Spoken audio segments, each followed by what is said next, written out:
rough cutting some bars. So I got all this hex stock from good friend.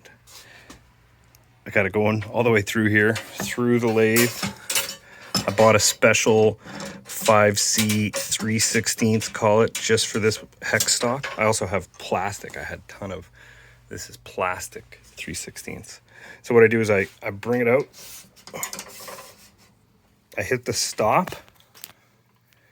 The turret goes boop, boop, 0, 0, pushes it in. I lock it down. Start her up. Danger, danger.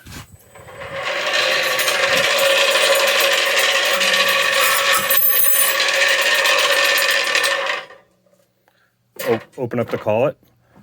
Push it.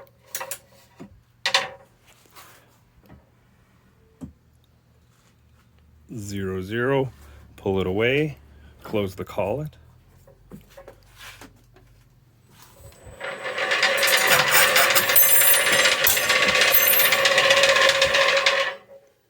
Making gold bars.